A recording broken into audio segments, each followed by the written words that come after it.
Located on Jumeirah Beach, an artificial island in Dubai, United Arab Emirates, Burj Al Arab is one of the tallest hotels in the world.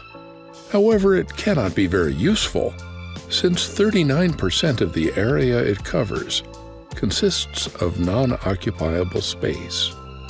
It is the third tallest hotel in the world, and one of the most expensive, with a cost estimated at $7.8 billion. So, the building has come under criticism for its ostentatious levels of opulence and a preference for style rather than function.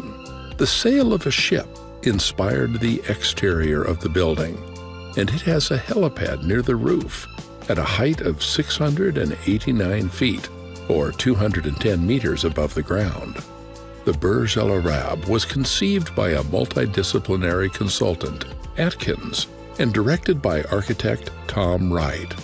Construction on the island began in 1994 and brought in as many as 2,000 construction workers during the peak period. Because of several unique characteristics of the hotel, complex engineering was necessary to reach this spectacular structure.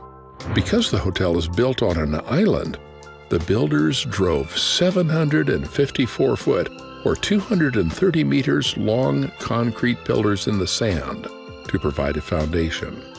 The man-made island had to be low enough to give the impression that the vessel was floating on the water. The structure is arranged as two V-shaped wings, creating a flagpole and enclosing a massive atrium. The facade is covered by two layers of architectural fabric separated by 60 centimeters to filter excess heat and sunshine. There are over 230,000 cubic feet, or 70,000 cubic meters of concrete, and 9,000 metric tons, or 9 million kilograms of steel in the building. Within the building is an 18-story atrium surrounded by 12 individually tensioned two-ply membrane panels on the north facade. Each of the hotel's 202 suites is made up of two levels with a curved facade and a balcony on the upper floor. They were prefabricated and installed in place in the concrete structure.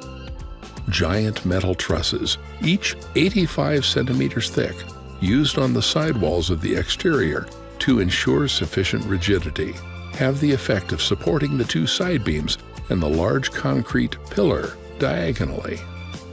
It would not be possible to pass without mentioning the interior architecture, which is as magnificent as the exterior of the building. The atrium measures 590 feet or 180 meters in height. Like one of the world's most luxurious hotels, the interior has been designed to be palatial, eclectic, and baroque. Chinese designer Quan Chu, who has made a name for herself with the luxury hotels she has built before, has realized the interior design of Burj Al Arab by focusing on the four elements of the ancient world: water, fire, wind, and earth. Water is present everywhere in the hotel, in aquariums and fountains, while fire is included in an entry fountain, with steam representing the air. The land is symbolized by the 24,000 square meters of marble and precious stones used throughout the hotel, as well as 2,000 square meters of gold leaf. Speaking of gold, you should definitely book a place at the Gold Bar, called Gold on 27, inside the Burj Al Arab, keeping in mind that it is one of the must-visits of any iconic building in the United Arab Emirates. Covered with so much gold that you can't believe your eyes, this bar is a modern interpretation of Arabic luxury, taking inspiration from the riches and surrounding landscapes of Dubai and its shores.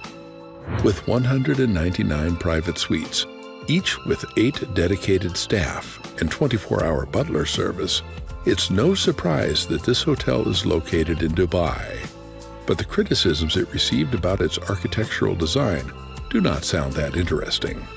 Although the hotel is designed with the latest technology, this investment in the latest construction technology stretches the limits of the ambitious urban imagination.